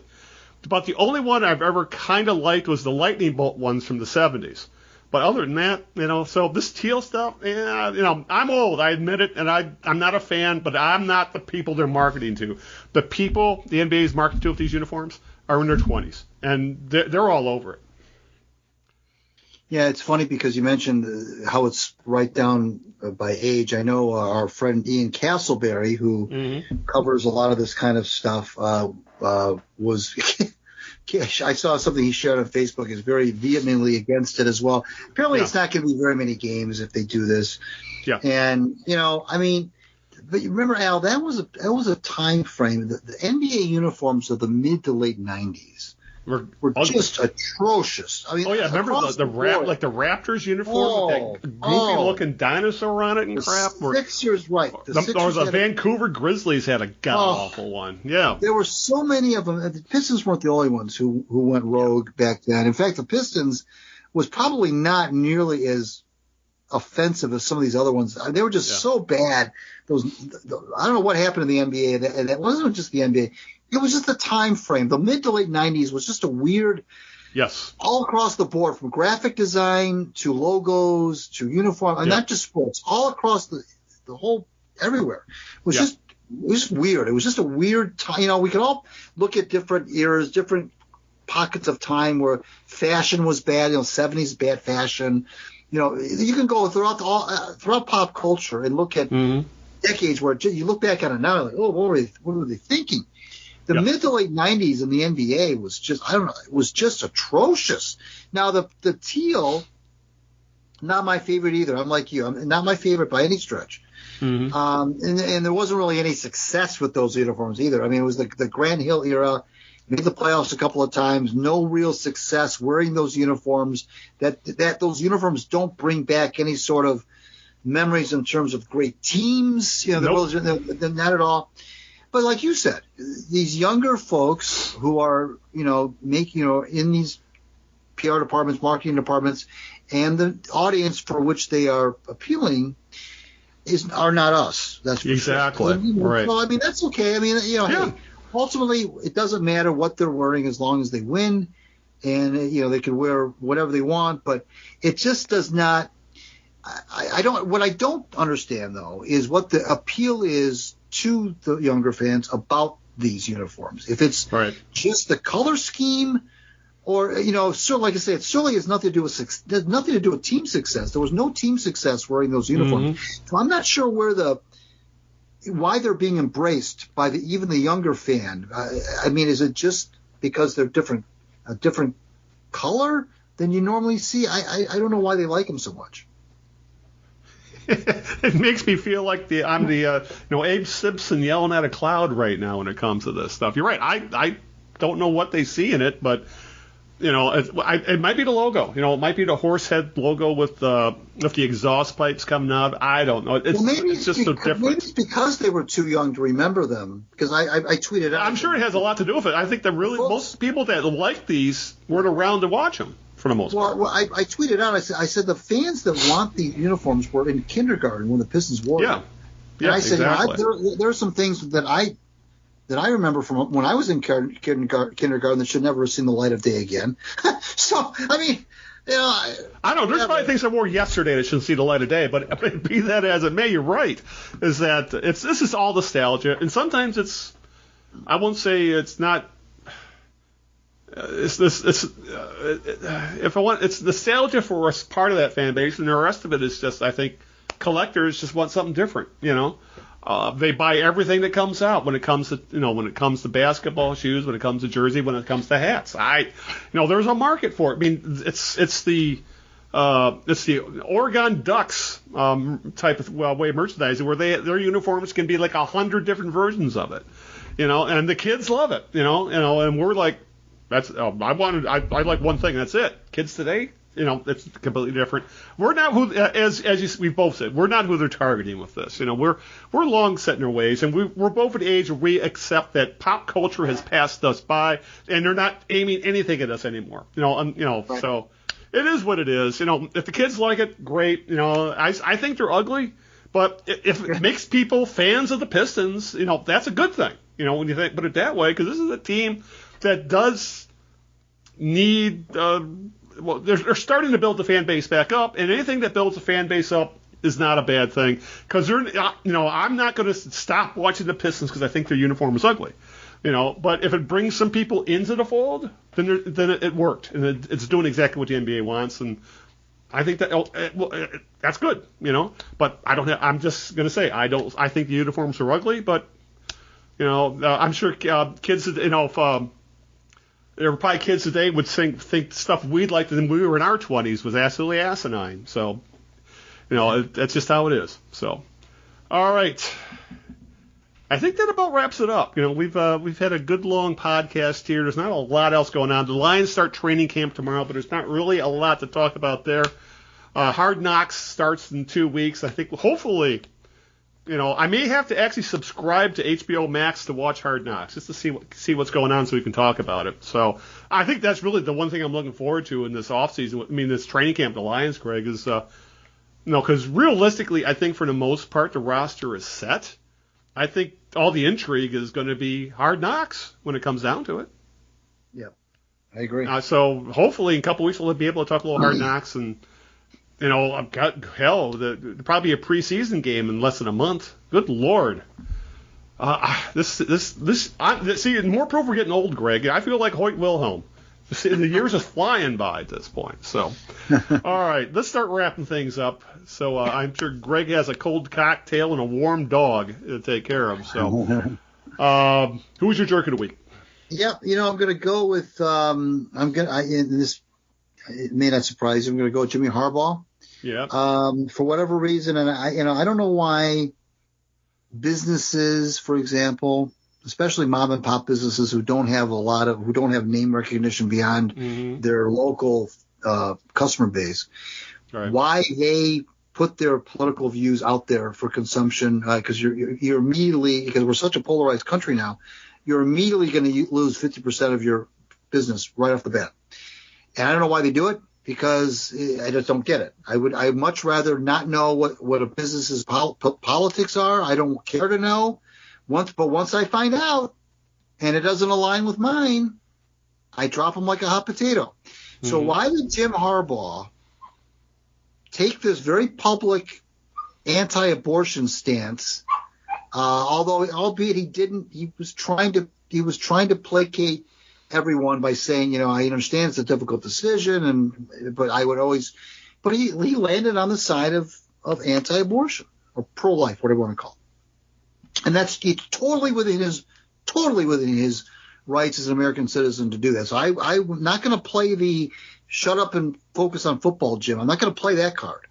But what I don't understand is why, when you're part of your job is to attract football talent to your university, if you take that kind of a stance and you got this blue chip prospect now who may come from a very progressive liberal family, whose mom is staunchly pro-choice, does she want her son playing for? Now, you can say, well, it doesn't matter.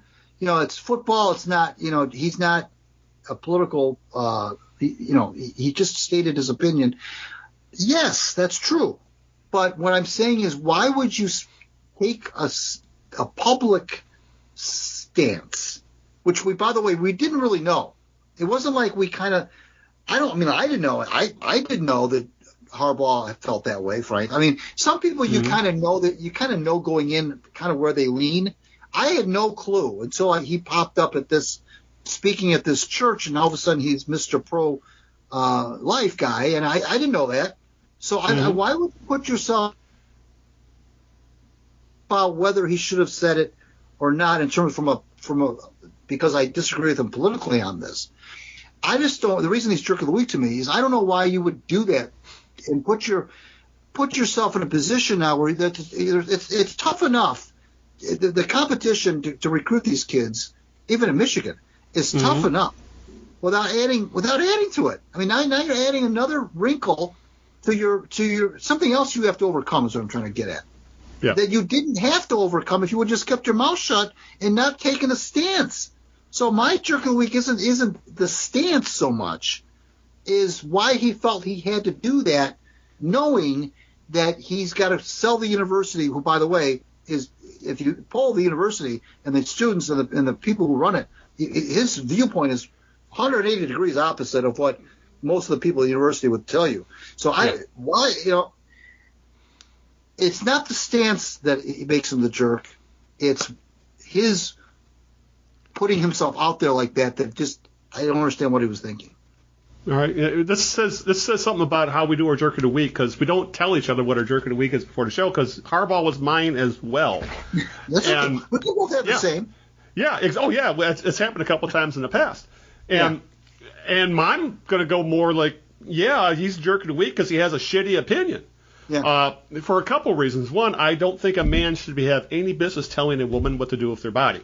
First and foremost, it's pure and it just stops right there with me. I'm pro-choice, obviously, but I have no business telling any woman what to do with their body. Full stop. Period. Ends. The story ends right there.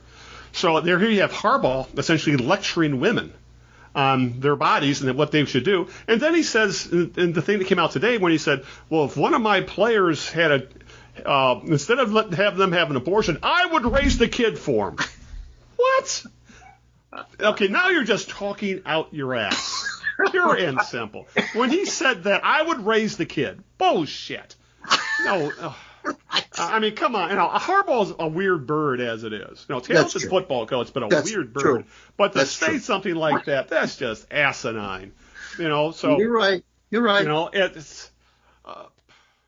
He has every. I'm of the faith. Athletes, coaches, whatever, have every right to give their feelings on anything. Be it political, whatever. But that doesn't mean they can't be criticized for it as well. And Harbaugh is getting a lot of credit. And as you said, Ann Arbor is as liberal as it gets. It's a liberal city it's a liberal school in a liberal city. in a liberal county in a blue state. This is a blue state. We have, except for the legislature, all the people in power are Democrats who are fighting to keep choice.